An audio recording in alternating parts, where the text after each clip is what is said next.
This is more of an informal presentation today.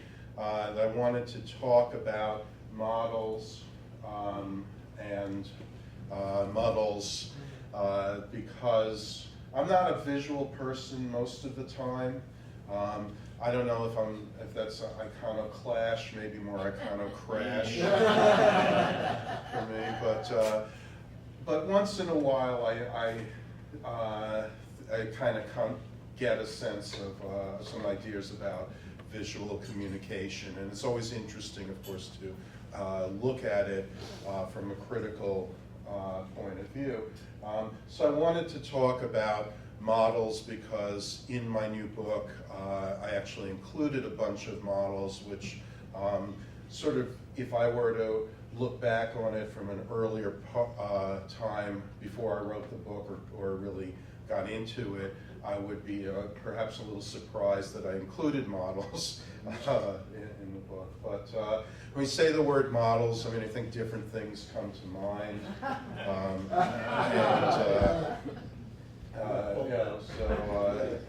Sort of thinking, well, what else comes to mind? I remember trying to do the Dracula one when I was a kid.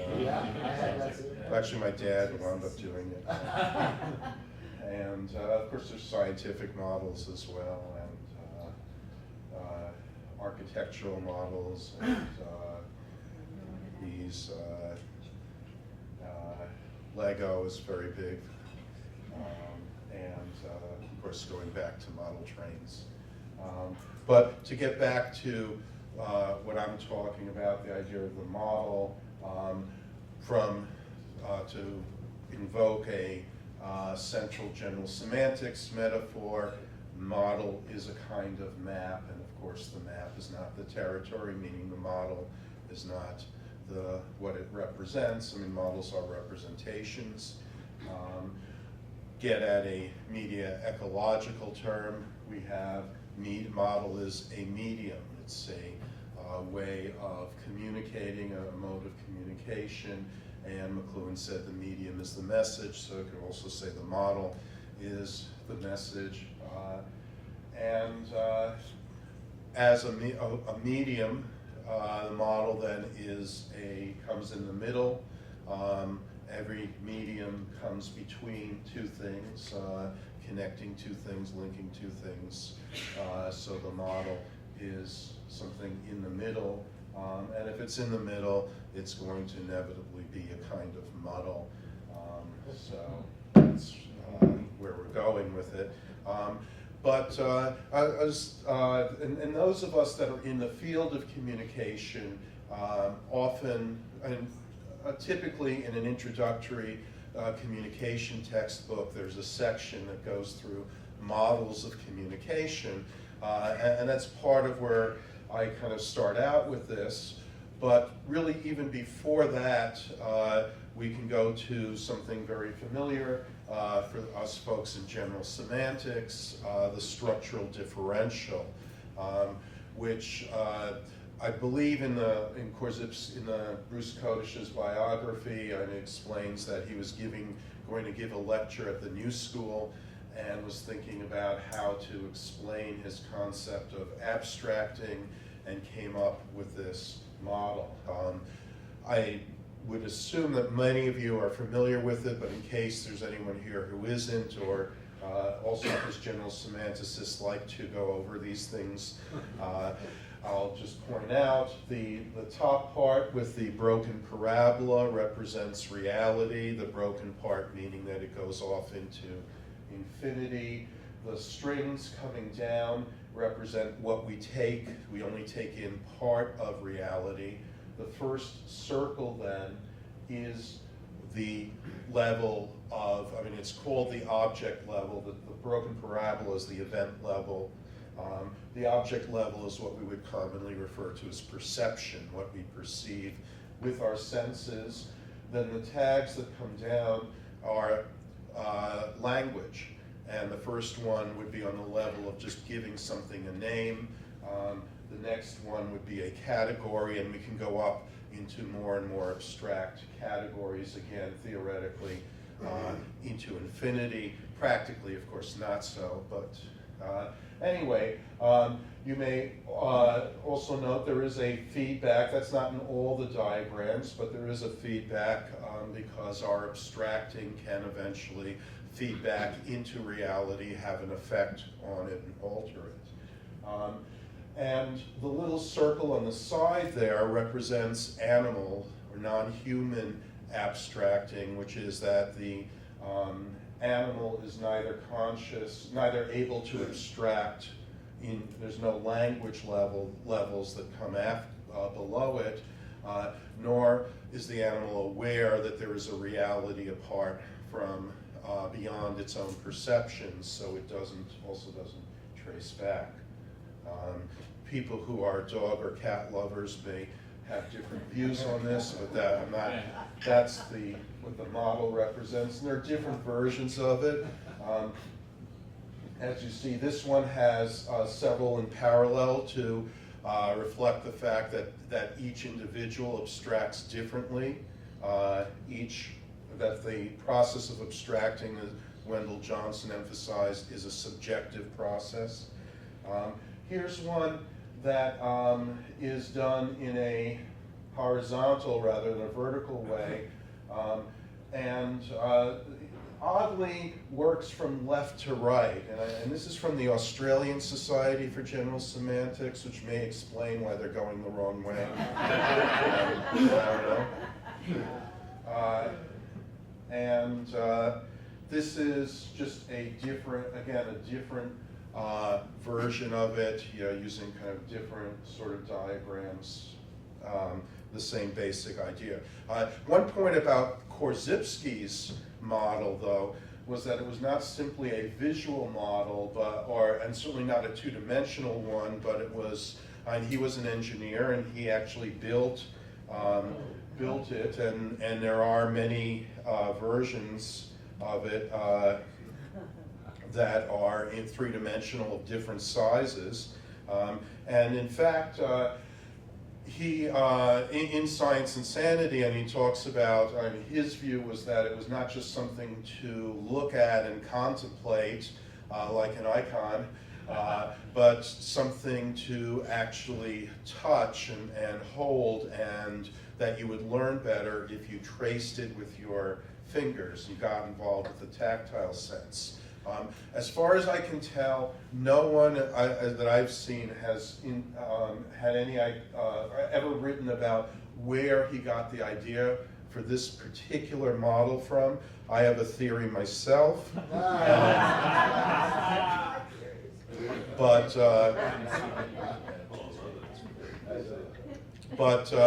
given the fact that his background, he was raised as a Catholic, another possibility, and also with the emphasis on the tactile element, could be there. Anyway, Korzybski, of course, famously insisted that even though he's talking about higher orders of abstracting, the model should depict it going downwards, and this was the cause for the big break with Hayakawa, who instead represented it as a ladder going upwards. I think Jonathan Swift might have had something to say about this particular conflict. Which side of the egg do you open? But this remains a sore point for some general semanticists to this day. In any event, this model precedes, or these models, I think, precede to a large extent a lot of the communication models. But when we look at the models of communication, and then move back again, I think we can find a different source. Now, Korzybski was an engineer, but he was, I think, more of a civil engineer, folks who build bridges and that sort of thing. But if we go to electrical engineering, we find different kinds of models that I think are very significant, both, and I'll talk about communication in a second, but when we look at the fact that computer technology comes out of electric wiring. I mean, we talk about these little chips, but really they're just miniaturized wires, and it's just all about on and off. I mean, it's binary because the fundamental way that wires work are, turn them on and turn them off, electricity on and off. The idea of the visual display of an algorithm also really mimics the idea of the electronic diagram. And some of them, of course, are done horizontally. A lot of computer programs, here we have more electricity. The computer programs often go vertically. Of course, wiring can be quite complex. I think this one is very self-explanatory. But that gives us, again, and here's the vertical thing of the computer algorithm that with its decision trees. And really, they're following the example of electric wiring. Here's a very simple kind of algorithm that Ed particularly likes.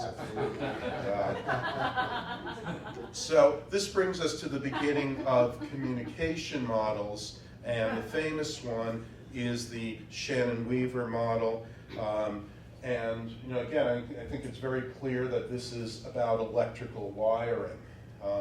And in fact, part of the problem in the field of communication was the misapplication of this model to human communication.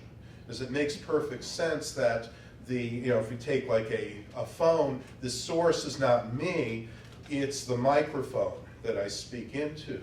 And that then takes the sound and translates it into electric impulses, which are sent over a channel, whether it's wires or wireless, to the other side. The receiver gets those electric impulses and translates it back into sound. Noise was originally conceived of as something outside that interferes with transmission, later understood to be really something that can occur anywhere along the line. But the point was that this was, when the time that this was introduced, right after World War II, was the same time that communication departments were formed all around the United States, usually bringing together speech and sometimes radio, which was actually connected to speech, sometimes theater, journalism, different pieces. And they were looking for a new paradigm, and this is science, which was like the big deal then. So scientific basis for communication. So they say, okay, we can apply this, right? The person speaking is the source, and there's the message that they're speaking, and it's sent over the air through sound waves, and the person listening is then the receiver who decodes it into ideas. And that was really unfortunate in a way, because it lost the point that this is really all about the technology. Claude Shannon was a mathematician and an engineer, and he was looking at electronic signal transmission. From a very different point of view, Harold Lasswell, the political scientist, really around the same time, came up with a verbal model, which actually it follows the same kind of pathway, though. I'm not clear on whether he was influenced by Shannon or not. My guess is that he was, but it certainly parallels that. Who says what in what channel to whom, and very importantly adds with what effect, which really is the important question, most important question of all. So this is like the other kind of early model. The one thing that strikes me, immediately about it, from way back when, is in what channel? Everything else is so nice, And then we have channel, which is a kind of technical term too. Why didn't he just say how? That's a much better question, and it better fits in with media ecology in a sense, because channel is a very narrow conception. How is just, what's the method? How are you doing it? And it also would then fit in with the, journalism's 5 W's and the H.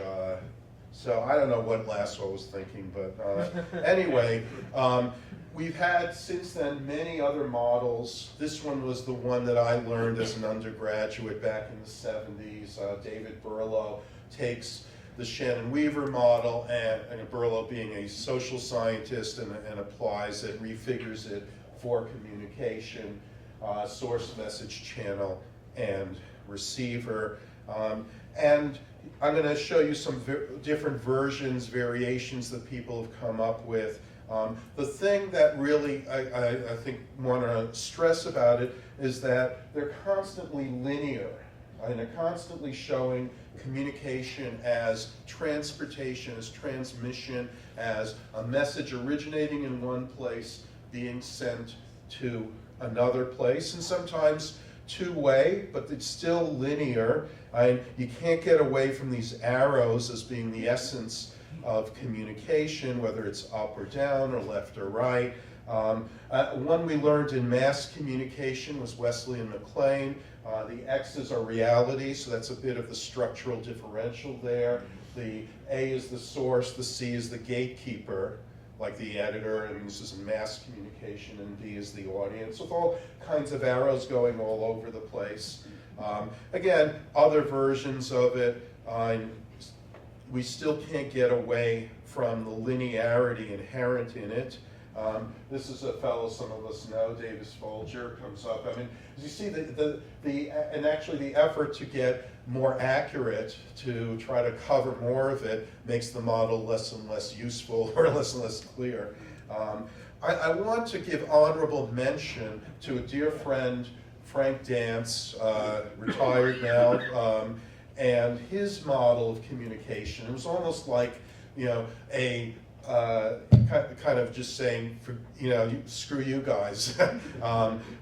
But his model, I don't know how clear that is, but it's a spiral, a helical model of communication. So we get away from the straight line, but it still is linear. It still has that linearity. And some of you know this is the calculus. This is a view of calculus. That is calculus also being a kind of spiral model, and it's one that appears prominently in general semantics as well, because Korzybski brought up the calculus as a better way to understand reality from a mathematical point of view. I remember some years ago Milton Dawes saying how he liked that particular image as a way of representing what general semantics is about, which calculus kind of gets at notions of infinity. So there's another view of Dance's model. So I give it honorable mention, but again, still linear, not straight lines, but it's still about communication going in a line. One possible source for it, this goes back to Paul Watzlawick and his colleagues in the Pragmatics of Human Communication, where they talk about interpersonal communication in the back and forth. So get away from arrows. But before I get on to my own attempt at modeling, let me put in a plug. Tom already mentioned it. But as I was working on this book, I started to also think about models of communication. And when you talk about media ecology, one of the things that comes up is the criticism of the standard view of communication, which is that linear, or whether it's straight line or not, but it's the linear, it's the idea of transportation, of communication as a pipeline where you send messages through, of transmission. In opposition to that, well, Marshall McLuhan, he just liked to play around, so he'd say it's not about transportation, it's about transformation. Tony Schwartz, not the guy who wrote Trump's book, but the media producer, said instead of transportation, it's resonance, which is an acoustic rather than a visual metaphor. And it is that idea of the tuning fork and the sound waves rippling out in all directions, which broadcasting and electromagnetic waves also work that way. James Carey opposed transportation with a ritual view. He got that from Harold Innis, and underlying that is the idea transportation is about space, ritual is about time, about communicating over time. And sort of central to media ecology then is the idea of communication as an environment that surrounds us rather than a simple link between two people. Just mention quickly that part of what I did in my book was to, an essential part of it is to discuss 4 key terms for media ecology. One of them is medium, which has a much broader concept in media ecology than in many other fields. So I gave a talk simply about medium last year. They put it on YouTube, so you can find it if you want. I know this is more than you can take in, but it shows the breadth of what is meant by medium from this point of view. A second key term is bias. We talk about the bias of the medium, and we don't mean prejudice or being partial in some ways, but rather it is the physical metaphor of a slant, an incline, a bent, or a tendency. That things have tendencies. Things in the universe have tendencies. Gravity is a tendency. Entropy is a tendency. Stones tend to be hard. Rocks, that's what we mean by bias. We're of course concerned about effects, and in this we are try to avoid the idea of technological determinism, which I believe to be a straw man argument against media ecology. And some people like the idea of consequences rather than effects, because that sounds more human.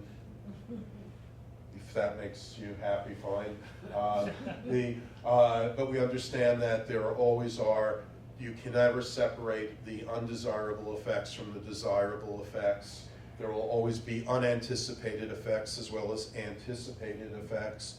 And effects have other effects, effects of effects, self-reflexiveness, third principle, right? Effects of effects, effects of effects of effects, and so on. There are direct effects and indirect effects, which is part of the reason why we always have unanticipated effects. There are effects that occur within the system and effects that alter the system in its entirety.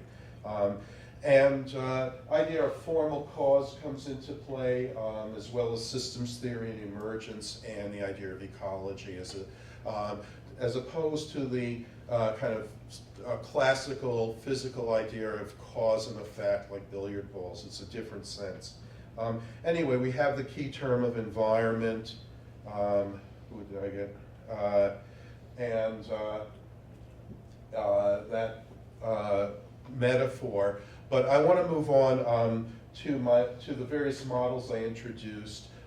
One that is probably the least significant, but you can see here the circular element is to look at these 4 characteristics as interconnected with one another, and that we can study things in any direction. We can start with the medium, ask what is its bias, what are the effects, and how does that change the environment.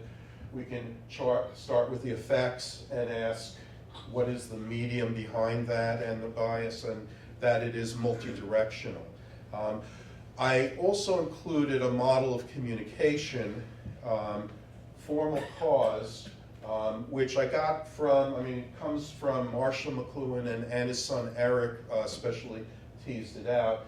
And as you see, I have the same basic elements, but I've created it in the circular and, in this sense, a kind of acoustic qualities: sender, message, audience, and medium. And I think that, and because I was limited to 10 illustrations in the book, I didn't do all the variations on it, but I wanted to share that now. At first glance, you might think that it starts with the sender creates a message, the message is sent to the audience, but then what happens, why do I have medium on the outer edge? That's where things are different, And so really what the idea is that it works in the opposite direction. It starts with the medium, right? Like I can't speak unless I have language. We can't write unless we know how to write. The medium comes first. The medium creates an audience. Once you have the medium, there are people who are willing and interested to get something out of it. The audience creates the message. As Corey would put it, the appetite for the message, the desire for the message, and also that that messages come from the culture, from the society, not just from the individual. And it's the message that creates the sender. There is no sender until a message is actually sent. The message is what defines the sender. So that's my formal cause model. I also included a different model to try to talk about the four media environments that we often refer to in media ecology. The basic one, and then I call this the ziggurat model because of the way it builds. It starts with orality because the human species has speech. That is the basis of all human communication. When you add writing, when writing is invented, chirographic refers to handwriting, manuscript, scribal, and what this means is that some aspects of speech, of the orality, are unchanged. They're the same, some are changed, and something new is added on top, which is what writing gives us that we didn't have before. Then the third media environment is print, typography. It's the same kind of process then. Some aspects of orality are unchanged. Some aspects of orality changed by writing remain the same. Some aspects of orality are changed by print. Some aspects of writing are unchanged. Some are changed by print. And print introduces something new. And now we add the electronic, and we get the same kind of process where we go through some aspects of orality then are changed by electronics, others are left alone. Some aspects of writing are changed by electronics, others are left alone. Some aspects of print are changed by electronics, others left alone, and we get something new. Folks, I've also pointed to a kind of leapfrogging effect when electronics are introduced to societies that are not literate. So I included that as an alternate model for societies like that, where you just have orality, and then we get broadcasting brought into that, and we get a kind of strange effect in that sense.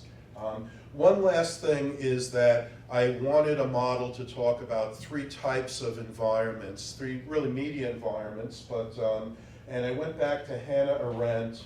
It's where I got this human condition. She talks about three types of human activity. She refers to it, labor is what we have to do, it's what we have in common with animals, biological necessity. Work is the creation of artifacts, whether it's art or machines, tools. Action is, her emphasis is on political life and cooperation.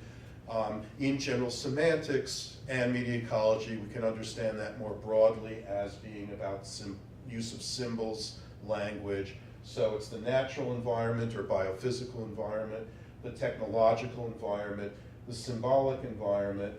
And so I chose this as a representation where the biophysical environment is, of course, the big one. Technology occurs within the biophysical environment, and then the symbolic within the technological, because only humans really use symbols, but other animals use technology of different kinds, tools, dwellings, and so forth. They build things.